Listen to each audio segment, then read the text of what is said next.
आज के online class में एक बार पुनः आप सभी का स्वागत है।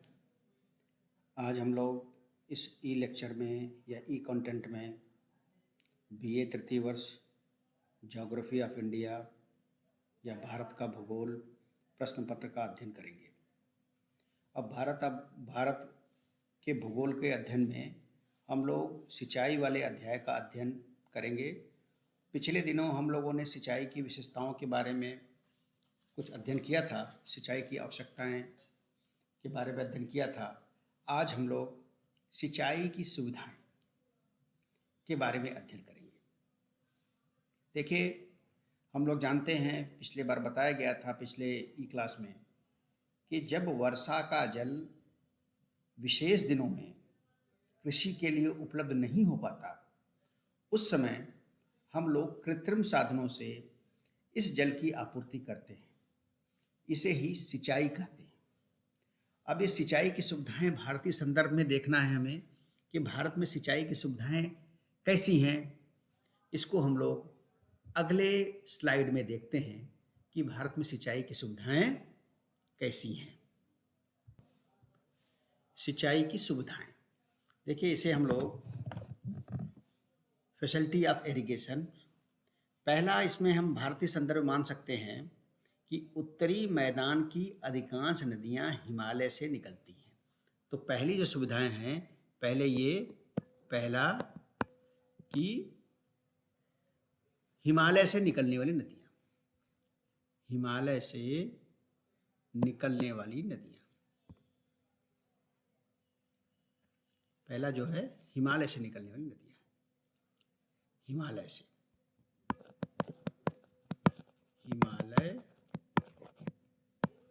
निकलने वाली नदियां। देखिए, हिमालय से निकलने वाली नदियां सतत वाहिनी होती हैं।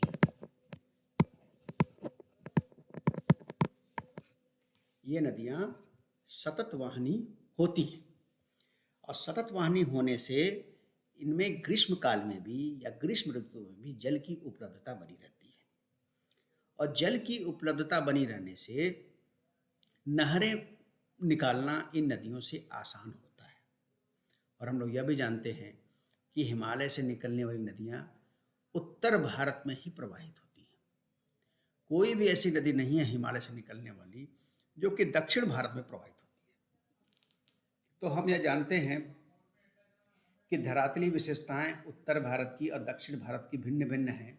उत्तर भारत की धरातली विशेषताएं मुख्यतः ये है कि यहाँ प्लेन है, यहाँ उच्चावच का अभाव पाया जाता है। यहाँ उच्चावच के अभाव पाए जाने से नदियाँ निर्बाध रूप से बहती रहती हैं और कोई भी नदी ऐसी नहीं है जो विंध्याचल रेंज को पार करके जो हिमालय से निकलती हों दक्षिण भारत की ओर प्रवाहित होती हों। तो ये प्लेन मैदान में बहती हैं, उत्तरी विशाल मैदान में बहती हैं। इन विशाल मैदान में बहने से हम जानते हैं कि ये क्षेत्र कृषि के लिए बिल्कुल अन्न के भंडार के रूप में काम करते हैं। भारत के संदर्भ में विश्व की सर्वाधिक उपजाऊ भूमि उत्तर भारत के विशाल मैदान में पाई जाती है। तो जब सर्वाधिक उपजाऊ भूमि यहाँ पाई जाती है तो वर्षा काल के दिनों के अतिरिक्त कृषि में, विशेषकर रबी के सीजन में और खरीफ के मौसम में, यहाँ पर सिंचाई के लिए इन नदियों से नहर निकालना आसान हो जाता है। नहर आसान हो जाता है तो ये कृषि के लिए उपलब्ध हो जाती है। इसके विपरीत दक्षिण भारत में ऐसी नदियाँ कम हैं जो सतत वाहिनी हैं और प्रत्येक मौसम में जल उपलब्ध रहता हो। कुछ नदियों को छोड़ दिया जाए, गोदावरी, कावेरी, कृष्णा, इन नदियों को छोड़ दिया जाए तो और नदियाँ क्या हैं? सामयिक नदियाँ हैं, वर्षा काल में प्रवाहित होती हैं और शीत ऋतु में सूख जाती हैं। हिमालय से निकलने वाली नदियों से नहर बनाना आसान है। साथ ही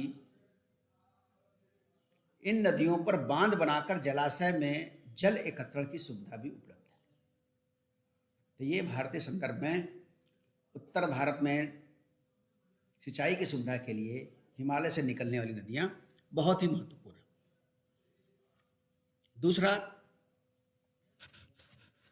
समतल धरातल। दूसरा, समतल धरातल।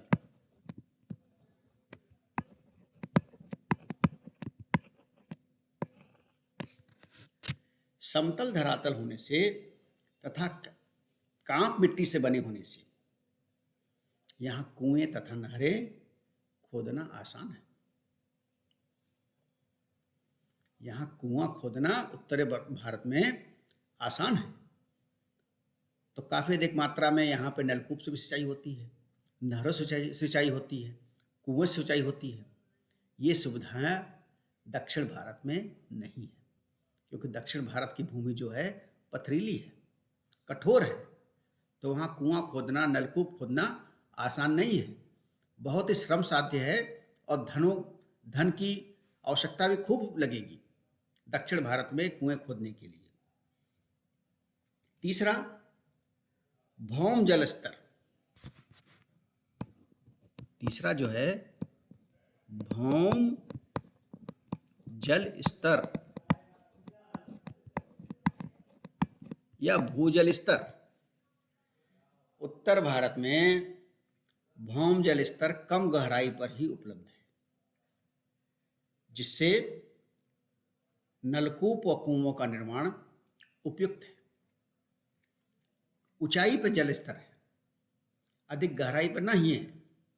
अधिक गहराई पर न होने की वजह से यहाँ पर कुएं और नहर खोदना, नलकूप खोदना आसान है। इसके विपरीत दक्षिण भारत में यह सुविधा उपलब्ध नहीं है। और चौथा है नदियों में जल की मात्रा। चौथा, नदियों में जल की मात्रा।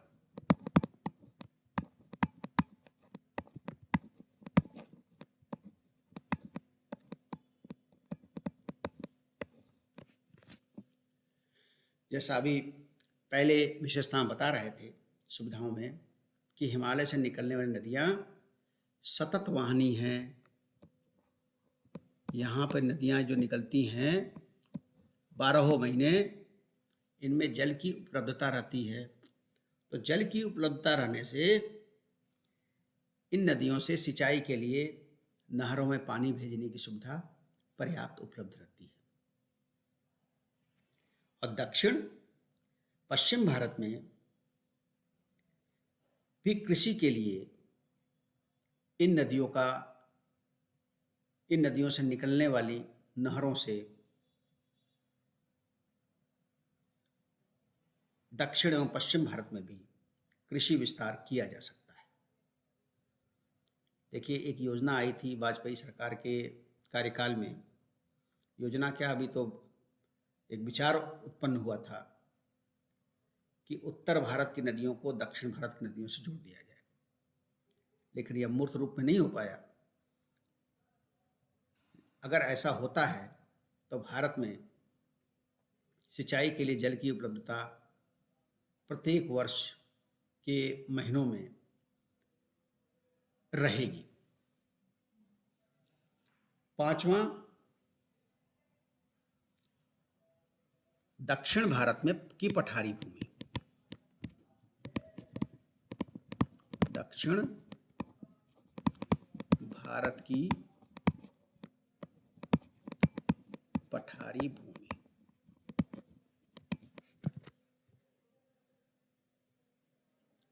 जैसा हम लोग जानते हैं कि दक्षिण भारत की जो भूमि है पठारी है, पथरीली है, जिससे यहाँ पर नहरें खोदना एक दुष्कर कार्य है।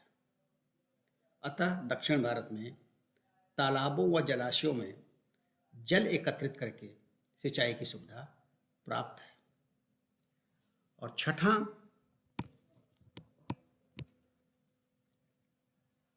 सस्ते श्रम या सस्ता श्रम।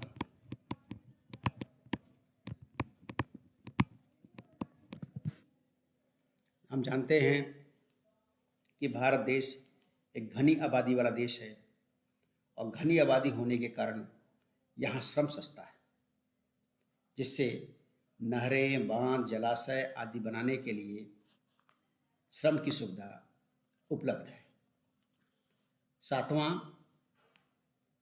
जो सुविधाएं हैं, कृषि पर निर्भरता। सातवां बिंदु है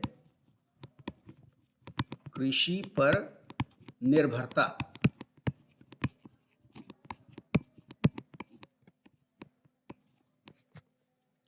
जैसा हम जानते हैं, दुनिया का दूसरी आबादी वाला देश है भारत, तो यहाँ घनी आबादी पाई जाती है।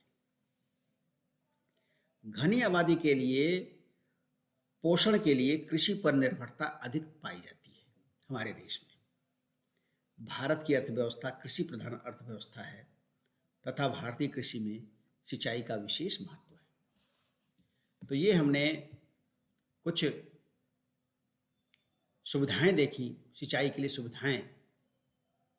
अब इसके आगे का अध्ययन हम लोग आगे के भाग में किया जाए करेंगे। आप लोगों ने बहुत ध्यान से इसे सुना और समझा। आप सभी का बहुत बहुत धन्यवाद।